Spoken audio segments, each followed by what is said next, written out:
Salah satu film nggak masuk akal permintaan kalian yang berjudul The Order, yang tentunya balik lagi dengan saya Faiz Hura, admin Slebeu yang akan menghibur kalian walaupun kalian tidak terhibur, ya begitulah. Sebegitu menyedihkannya ya kalian sampai tidak terhibur, dan tentunya dengan channel Pemersatu Kelurahan. Jadi apa kabar kalian? Semoga baik-baik saja walaupun gak baik-baik. Jadi harus tetap baik karena baik itu gak jahat. Jadi buat film cukup jelas walaupun muter-muter, akan menceritakan beberapa manusia-manusia tajir gitu, tapi yang tajir malah diperbudak oleh yang miskin. Kan kok kebalik ya? Tapi ya sudahlah. Sebelum ke story, tolong support channel kami dengan menekan like, subscribe, dan share ke alam semesta. Lalu intro. Yeah, we're making love, it's like a line of cocaine. Feels like heaven for a second, then I turn to a slave. She's kinda good at getting under my skin. Shoot me up, knock me down, cause she's my heroine. Until I'm lying on the floor, just trying to find myself a remedy.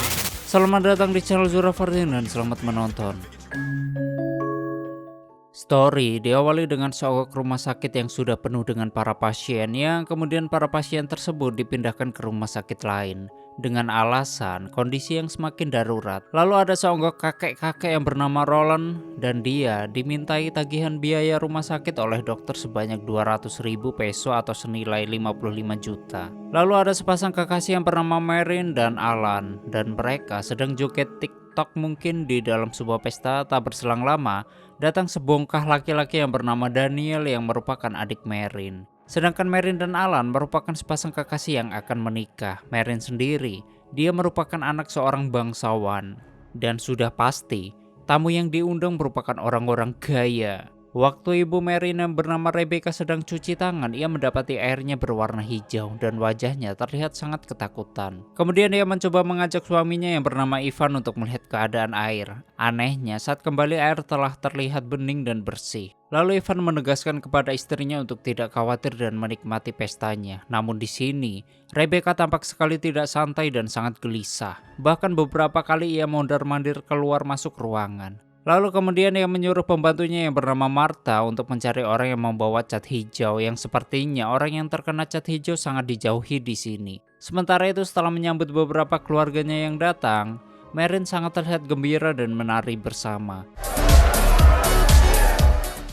Beberapa saat setelah itu, ada sebuah mobil yang tampak dilempari dengan sebuah cat hijau. Bahkan wanita yang ada di dalam mobil tersebut tampak sedang berusaha membersihkan cat yang menempel di badannya, dan beberapa dari mereka pun memutuskan untuk keluar lalu pergi dari pesta tersebut dengan perasaan yang sangat gelisah. Setelah itu, Martha memanggil Rebecca bahwa ada seorang yang bernama Roland dan dia ingin bertemu dengannya. Setelah bertemu, Roland menceritakan bahwa saat ini Elisa sedang sakit parah dan dia membutuhkan biaya yang cukup banyak. Ia awalnya berada di rumah sakit umum, namun hari ini ada para pengunjuk rasa yang menyerang rumah sakit tersebut hingga membuat Elisa pun harus diusir dari sana. Lalu Roland berencana membawa Elisa ke rumah sakit swasta yang tentunya akan membutuhkan dana yang lebih besar. Namun di sini Rebecca hanya dapat memberikan uang sebesar 35.000 peso kepada Roland, yang tentunya uang segitu belum cukup untuk membayar rumah sakit. Dan tak berselang lama datanglah Marin yang tampak senang dengan kedatangan Roland. Kemudian Roland menceritakan keluh kesahnya kepada Marin. Sedangkan Marin, dia orang yang sangat baik. Ia sangat peduli dengan orang-orang miskin seperti Roland. Marin langsung memanggil Daniel untuk memintakan kepadanya beberapa uang untuk ia pinjamkan kepada Roland. Namun Daniel malah memberi kepada Roland beberapa peso saja, lalu mengusirnya pergi karena tangannya terdapat cat hijau, dan hal itu disaksikan langsung oleh Marin. Kemudian Marin mencoba mengambilkan uangnya yang ada di berangkas, namun sialnya kata sandi berangkasnya diganti oleh ibunya. Setelah itu Marin pun mengambil kartu kreditnya lalu hendak menemui Roland.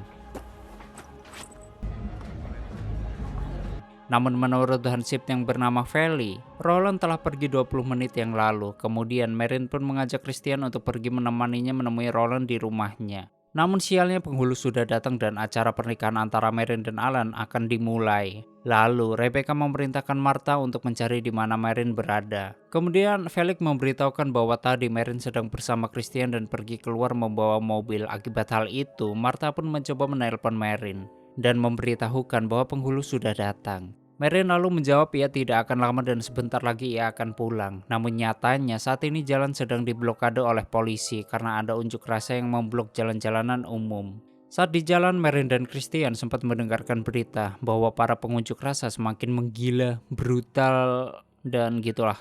Dan benar saja, tak berselang lama beberapa pengunjuk rasa mulai memasuki rumah-rumah warga termasuk rumahnya Marin. Mereka menodongkan pistol ke arah Ivan dan mereka pun menembaknya di tempat dengan cara yang gila mungkin. Situasi pun semakin kisruh, banyak dari pengunjuk rasa menyandera bahkan menodong siapapun yang memiliki harta dan sialnya. Felix yang dipekerjakan sebagai hansip di rumah Merlin justru melakukan pengkhianatan dan menyandera Rebecca, lalu menyuruhnya untuk menyerahkan hartanya kepada Felix. Lalu ia pun membinasakannya. Yang nyatanya semua yang berharta tak berdaya di sini. Dan sebaliknya, yang miskin justru seolah berkuasa mengambil barang-barang berharga milik Rebecca. Suara teriakan dan tembakan ada di mana-mana. Dinding dicoret-coret oleh para pengunjuk rasa, tapi bukan gambar slankers, bonek, atau titit mungkin. Pokoknya kondisi sudah sangat kacau di tempat ini. Lalu, Martha mencoba menghubungi Mary untuk tidak pulang dulu dan memberitahukan bahwa kondisi sangat kacau. Ia pun harus ketahuan oleh salah satu pengunjuk rasa. Sementara itu, di sisi lain, walau tadinya sempat berada di tengah-tengah kericauan, Marin dan Christian telah sampai di rumah Roland dan selamat dari kejaran para pengunjuk rasa.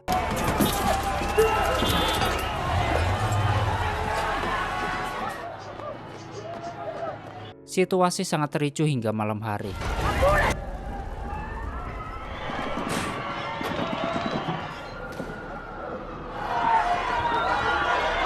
Keesokan harinya, situasi kembali reda dan terlihat Ivan yang terkena tembak. Dia pun dibawa oleh ambulans. Kemudian Marin yang tengah berada di rumah Roland meminta Christian agar mengantarkannya pulang. Namun sayangnya, saat Christian memeriksa keluar, ia malah disandera oleh para tentara dan keadaan menjadi aneh.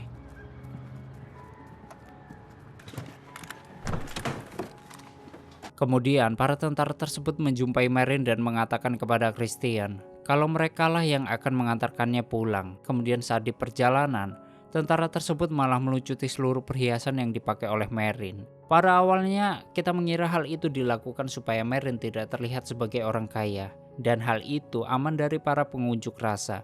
Namun nyatanya enggak.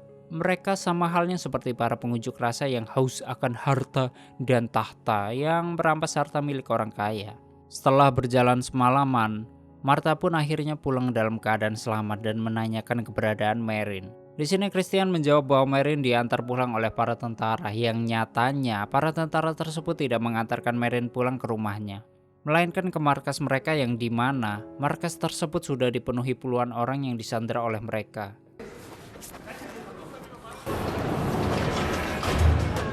Di sisi lain, Alan dan yang lainnya sedang gelisah karena Marin tak kunjung pulang. Mereka pun menyerahkan hal ini kepada Victor dan juga polisi yang merupakan paman dari Marin. Sementara itu di markas, para tentara menjadikan para sandera wanita sebagai alat pemuas nafsu. Bahkan Marin yang digituin oleh para sipir yang ada di sana.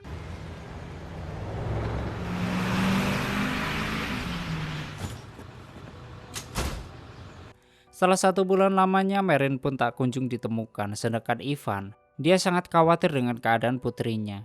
Di sisi lain, para tentara memaksa Marin untuk meminta tebusan kepada keluarga agar ia selamat. Dan mereka pun mulai menghubungi keluarga Marin dan meminta tebusan sebanyak 10 juta peso atau senilai 2 miliar rupiah jika keluarganya ingin Marin selamat. Lalu di sini terlihat bagaimana mereka memandikan para tahanannya. Bahkan mereka melucuti seluruh pakaiannya lalu menyemprotkannya dengan air hangat agar itunya selalu wangi. Malam harinya, 2 orang tentara yang menculik Marin datang ke rumah Christian. Mereka meminta 800.000 peso jika ingin Marin kembali dengan selamat. Kebijakan pemerintah sangat menyulitkan masyarakatnya. Mereka dilarang keluar dari pukul 9 malam hingga 7 pagi. Ditambah lagi, mereka harus memiliki surat izin kerja jika hendak berangkat bekerja. Masyarakat yang melakukan kegiatan apapun tanpa alasan yang jelas akan ditembak mati seperti Roland yang ditembak mati oleh para tentara. Di sini terlihat bagaimana sulitnya keadaan di Meksiko. Bahkan untuk mencari air bersih saja mereka harus mengantri berjam-jam. Sementara itu penyiksaan terus terjadi di markas dan tampak Marin yang sangat ketakutan. Karena tidak memiliki pilihan, Daniel pun dengan terpaksa melaporkannya ke polisi. Lalu polisi meminta Daniel dan juga Alan untuk bersabar karena mereka akan melacak nomor telepon yang digunakan oleh para penculik tersebut jika mereka menelpon lagi. Keesokan harinya Christian dan Martha pun ingin pergi bekerja di rumah Marin, namun tidak seperti biasanya selama kebijakan baru ini. Mereka berangkat bekerja dengan menggunakan mobil yang sudah disediakan oleh pemerintah yang dijaga ketat oleh para tentara.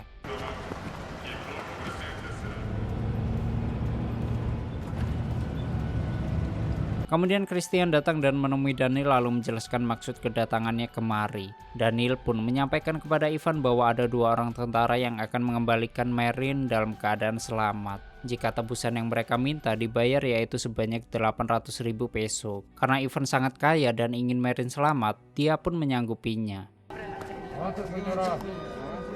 Di rumah Christian, 2 orang tentara yang hendak meminta tebusan untuk Marin sudah ada dan menunggu di depan rumah. Lalu Martha pun memberikan apa yang mereka mau, yaitu uang sejumlah 800.000 peso. Namun nyatanya, uang tersebut hanyalah uang muka saja. Selebihnya mereka harus membayar uang 1 juta lagi kepada tentara tersebut jika ingin Marin pulang dalam keadaan hidup. Pagi harinya Christian dan Martha kembali ke rumah Daniel dan mengatakan bahwa para penculik Marin tidak membebaskannya.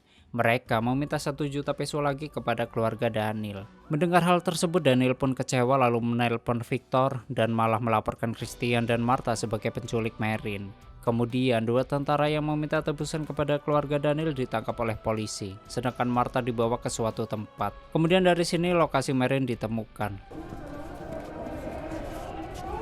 Lalu Marin dibawa oleh segerombolan polisi ke dalam mobil, sedangkan para penjaga sipir yang terlibat dalam operasi liar tersebut dibunuh dengan ditembaki satu persatu.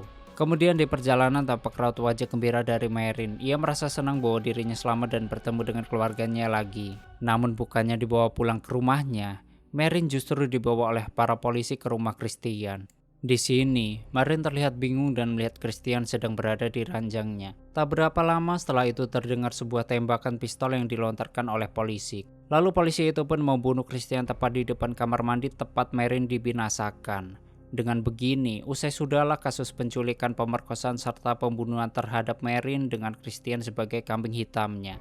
Dan dengan begini nama angkatan militer Meksiko pun tidak akan tercemar. Kemudian terlihatlah bendera Meksiko yang berkibar begitu gagahnya. Dilanjutkan dengan proses hukuman mati beberapa kandidat yang terlibat dalam kasus hilangnya orang setelah unjuk rasa terjadi.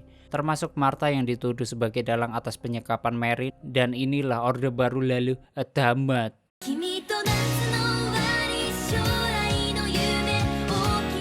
Oke, seperti itulah story film mencengangkan yang berjudul The Order. Dan bagaimana menurut kalian dengan film ini? Cukup sangat luar biasa ya pemirsa. Puyeng sendiri gue ngeliatnya, tapi seenggaknya kapan lagi gitu kita bisa ngeliat jagoannya mati. Dan bagi kalian yang ingin filmnya di storyin, silahkan tulis di komentar. Terima kasih udah nyimak video ini sampai habis. Terus support channel ini dengan menekan like, subscribe, dan share ke alam semesta. Aneh pamit and stay on my channel, jangan kemana-mana. Sampai ketemu lagi di video selanjutnya. Bye bye.